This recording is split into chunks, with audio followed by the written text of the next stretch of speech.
Welcome back. My name is Jesper. Today we are going to talk about the book The Boy Crisis, which is a really heavy book. And it basically talks about what effect our childhood has on us, mainly focusing on boys, but it also talks about the difference between girls and boys and the different effects.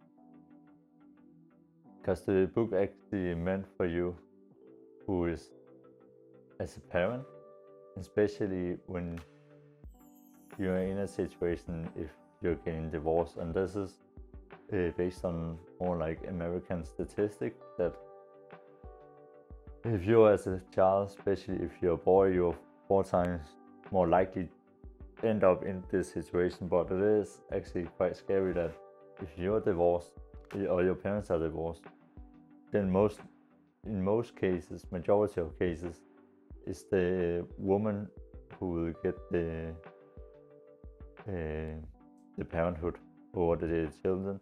Also, usually in most certain circumstances, is that it's typically men who works longer hours, who has to wake up earlier to work. So it's also hard with like kindergarten and get the kids to school, and then for the father to actually have the kids. And that's basically comes from there's a lot of blue collar workers. It's hard for them to also have the kids.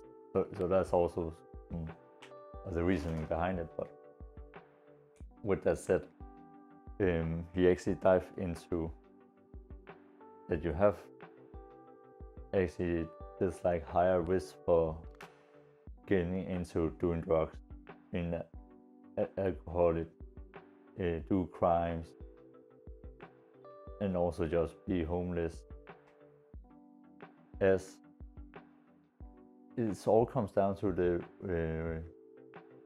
way we are raised, and it's like significantly like increased. There's like one parent household with a mother in it is like you have 90% chances to end up in jail. You have 90% chances to be a drug addict. You have 90% chance to be an alcoholic. Like it's very, very extreme how bad it is. And it comes actually down to not because women are bad at parenting, they're good in another capacity of parenting, which is more this like nurture and a nursing role, where one of the most important things for children, which he outlaid this book, especially boys, is that there has to be boundaries. There has to be, this is the line and you're not going to cross it, and if you cross the line, you also get a consequence.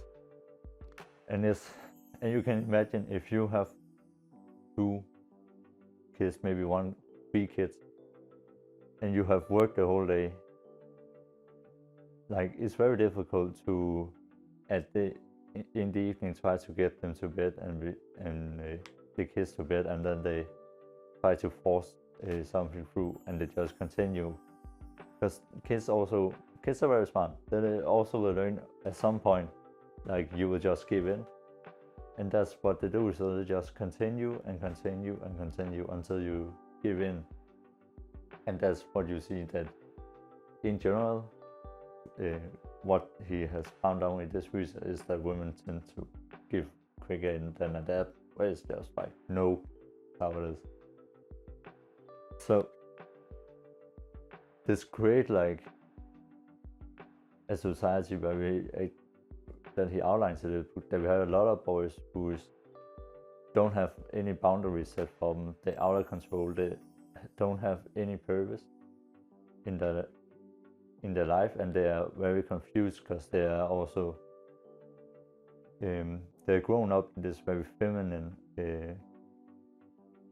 environment, and they are lagging and try to seek other ways to find this masculine energy and masculine environment that can balance it out, and it comes into all these more bad environments such as crime. And it also goes into that is also, you see, maybe a bit more ADHD, that is like there's some energy that needs to get out, and it's also just from the fact from what you are eating.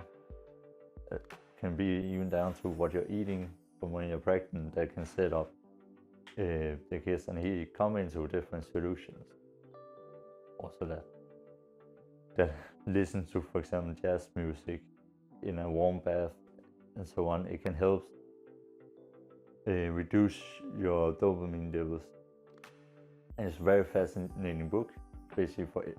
Like if you're a parent or not a parent, everyone should read it, because they have very impact both also on yourself, like how can this have impacted your life.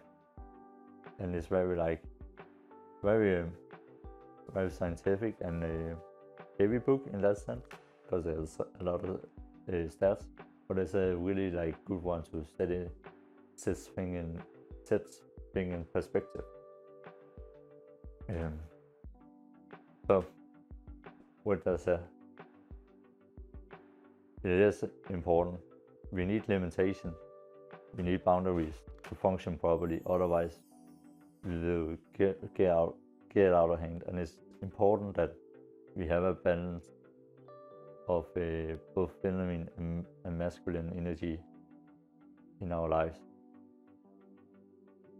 If you're read, please let me know in the comment below if you want to read it or if you read it. And if you read it, let me know what you think about the book. So subscribe and like, and I'll see you in the next one. Jesper, I'm out. Peace.